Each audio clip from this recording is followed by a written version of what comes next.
عبل علي قال أزست سراوت تجري استنبر أجد تلعلهم جنرال تعدس ورده مكتل بريزيدنت كشوا مخانون لعلى مريتنا مستمر سينا حتكن فتح بزعواز ولا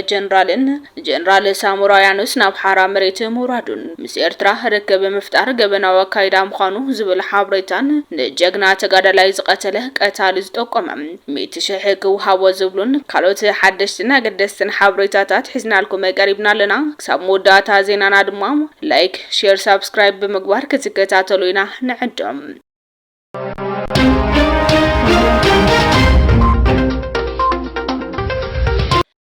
بقدامنا أول علي سلسة جنرالات تجري مالتون جنرال مقبي هايله جنرال فسها مانجوسن جنرال ماشو بيانن بايتقيتا تورده تصحيف وزنبرا اقد بجنرال تادس ورده تلعللهم جنرال فسها مانجوسون اقدو 5 العللون ابتي زنورو نايسرح بوتا كغصل دمام جنرال تادس ورده صديقللهم جنرال تادس وردم ناي مكتل بريزيدنتن كابيني اولات شمتون كغصل يوتا وهايلو تصويتي كبار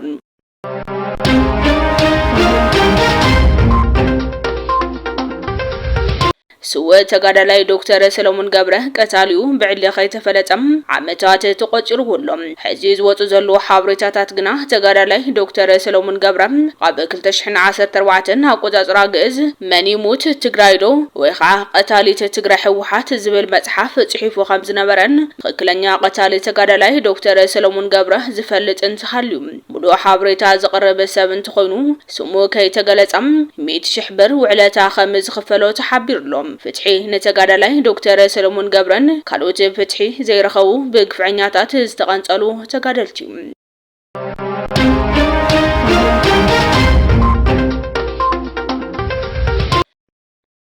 شعبية قلت صار حزب تግራይ كل حلقة ጸጋይ ገልጽሎም شعبية ب77 بقلتي صار حزب تግራይ مخانو አርኢናዩ ህዝቤ በጥሜትና ሐለቀም ንሱዳን ከይስደድ መንገድ ዓጹም ክረገፍ ጌሪዩ በኻለ ወገን ድማ ደብረጽዮን ወሊ ፕሪቶሪያ ገዲፉ ንአብይ ስልጣን ክልመነ ከም ዝኸደን ኣብቲ ሽዕዋን ውን ግደፍ ብውዕሊ ፕሪቶሪያ መሰረት ንኽድ ኢልና ዮኔርና ኢና ዝበለ حلقة ጸጋይ ጌታቸው ምስተመረጸ ግን እቲ አፋላላይ እናሰፍሐ كيدو خبل تزاريبلهم توسخون قدم غباي نزرارب زبلنام ازታት كيمصዩ نيرو حزلو خنتات مانتيلسيا زليلا نامريتا زبليو كبلون حلقة ጸጋይ مسبرخشو ابزنبرو ጻንሒት ገሊጹሎም شعبيان مفتوانسو መንገድ خلكلنا محلفي بتسنغرنا انا بشامبكو تسنغرتهم بياغرنا انا نخدنيرنا السودان خسلا شعبيا افتا ጸገምን ህዝብ ትግራይ يطوب بلوا اليوم تم منقدي تبتهم بمنقد تمليسن كباب 30 هنا مغاين تسنن هب شنبي ششبيس بالو تحبين مخاين او حمار قرات المتانا فرتي بدو علينا من نغيرون احنا نفلطن ناي تግራይ ቁጥር ኮሚሽን ህጋዊ ኮነ እንዳወለ ተመሰናዳው የተካብት ሻዓተ ተምሽድሽተ አይ ብልንጅላም ወጥም ያخدو ناي فيدرال ناي مرجع ورد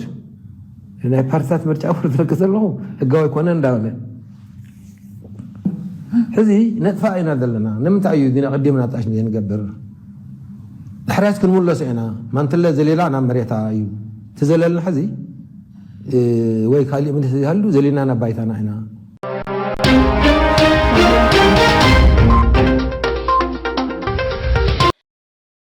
بخاله حابريتام ابز حلف اوان حدا كابتوم لعلوت امرر حسراوت تግራይ ዝኾነ ተጋዳላይ ኃይለ ስላሴ ግርማይ ለዓላውነት መሬትና ምስተመለሰም ሰራዊት ኤርትራ ካብ መሬትና ምስ ወጻይና ዕጥቂ ንፈትሕ ክብል ተዛሪቡ ነይሩ ተወሳኺ ድማ ጉዳትናን ጽዋዕትናን ፉሊ ክብሪ ይዝግቦም ሰሎሚና ኣብዝ ደውልና ዘለናም ኣብናቶም መቃብር ኮይናም ኣብናቶም ኣካል ምጉዳእ ኮይና ኣብናቶም ደም ዝፈሰሰ ኮይና ኣብ ርእሲኦም ኮይና ኢና እዚ ክንዛረብ ናብዚ ምዕራፍ እዚ ክንበጽሕ በቕዕና زلنام سلازي نازياتهم حدرم فتصام نواقع داغا زي قربيوم هلونانا مسمولو دحنتنا لعلاونت غزاتنا كي تشرارفه نابوتو مملاس بمنتو مخنات ابسروي زماسون زلو احواتنا كفتحوم قل في متكلنا ايو زبله تغادله حيل سلاسي سلازي اتن نحز قالس زين كم زين زبله اين كله تغراوي دمام ابزي كعسللو هلونانا وحس مغوار حانتي چرحونايا حانتي ناي مقالسي تمتكلنا ون ياكبل تزاريو نيرو ግን ድማ እቲ ዘረባ ካብ ዘረባ ሓሊፉ ናብ ተግባር ስለዘይተሰጋገረ ክሳብ ሕዚ ህዝቢ ትግራይ ኣብ ዕንክሊል ይነብር ኣሎ።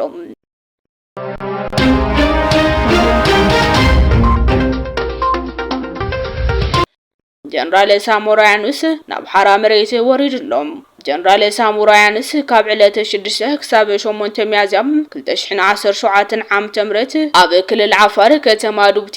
ከዋዘቲ ሻለቃ ንላዕሊ ንዘለው ወታደራት ስርዓት ብልጽግና ኦሮሞ ስልጠና ከበቀኒሎም። ኣብቲ ስልጠና ብካርታ ዝተሓገዘ መልክዓ ምድሪ ኣቀማምጣን አንፈታት ደው ክልል ዓፋርን ኤርትራን ደው ክልል ዓፋርን ትግራይን ውን ሂብሎም። ካለ መዳይ ድማ ኣብ በራሕለ ኣብ ዝርከብ ቤት ምግቢ ዓውዲ ዒሳ እናፈረሙ ኣብ ማዕልቲ 3 ግዜ ዝምገቡ ዝነበሩ 26 ስደተኛታት ተጋሩ ናይ ምግቢ መርሃ ግብሮም ጠጠው ንኸብሉ በዓለቲ ቤት ምግቢ ኣዚዙሎም።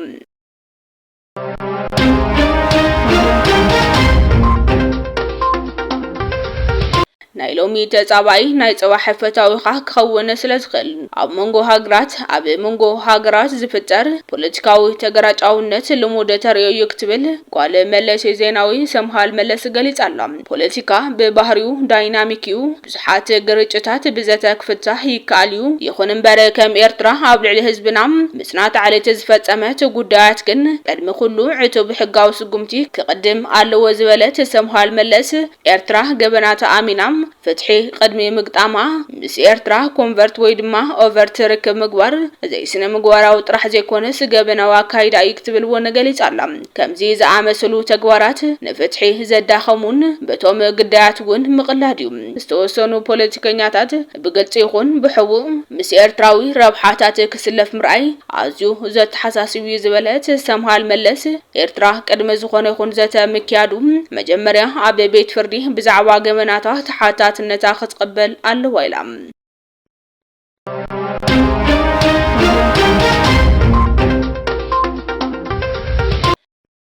بخالي حابريتا عطوغات فانو ኣብ ልዕሊ ህዝቢ ጸለምቲ ብቐጻሊ ናይ ጸጥታ ጸገም ይፈጥሩ ከምዘለው ነበርቲ ተከባቢ ይገልጽሉ። ዕጡቃት ፋኖ ኣብ ዞባ ሰሜን ምዕራብ ጸለምቲ ኣብ ልዕሊ ተጋሩ ቅትለትን ምጭዋይን ጸጥታ መጥቃዕትን ንብረት ተጋሩ እናዘመቱ ምዃኖም ነበርቲ ተከባቢ ይገልጽሉ። ኣብ ጸለምቲ በቲ ጆኖሳይዳዊ ኩናት ተመዛቢሎም ዝነበሩ ተጋሩ ውሕሰ ሰላም ኣብ ዘይተረጋገጸሉ በመምላሶም ናይ ድሕነት ጸገም እናሃለወ ከምዝ ተመለሱን ምስ ተመለሱውን ዝባእሰ ጸገም ጸጥታ ከምዘሎ ዝገለጹ ቶም ነበርቲ ውዕሊ ፕሪቶሪያ ብዝተማልአ መልክዑ ክትግበር ዝሓተቱ እንትኾኑ ማሕበረሰብ ዓለም ድማ ስቃይ ህዝቢ ጸለምቲ ከብቅዕ ክሰርሕ ጸዊዖም ኣለዉ።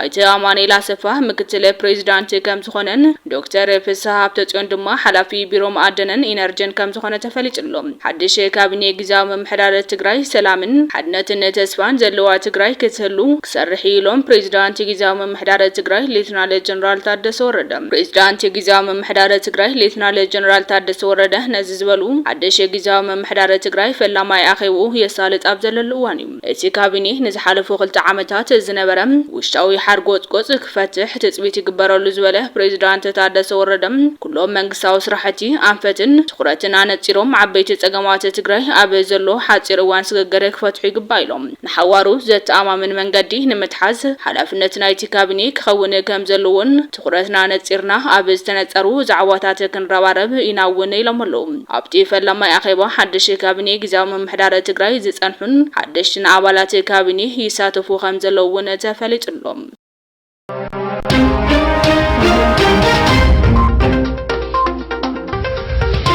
ወዳታ ድማ በዓለትን ሳይንት ነኸብር ካብ መረበቶም ዝተመዛወሉን ዝተጸገሙን ወገናትና ካብ ዘለና ብምክፋል ብምሕጋዝን ኢልወነ ተስፋን ሞራልን ክንኾኖም ይግባእ ክብሉ ብፁዕ አቡነ ዮሐንስ ሳልሳይ ገሊጾምሉ። ተበዓል ብንጹህ ልቦና ፈጣሪና ምሕረት ክገብረና ይቅረና ሓተሉ እዩ ዝበሉ ብፁዕ አቡነ ዮሐንስ ሳልሳይ ኩላትና ነንበዓልትና ተተሓጋጊዝና ካብ ሙቅ ቤቶም መረበቶም ተመዛቢሎም ኣብ ዝኸፈ ኩነታት ንዝርከቡ ተመዛበልትን ዝተጸገሙ ወገናት ተስፋ እነስ ንቀልውን ክኸውን ይግባ ኢሎም እቶም ኣመንቲ ብግዶም በዓለ ትንሳኤ ነንባዕልና እንተሓጋገዘሉን ሰላምናን ሓድነትናን እንረጋግጸሉ ክኸውን ከም ዝግባእ ሓቢሮም ኣለዉ።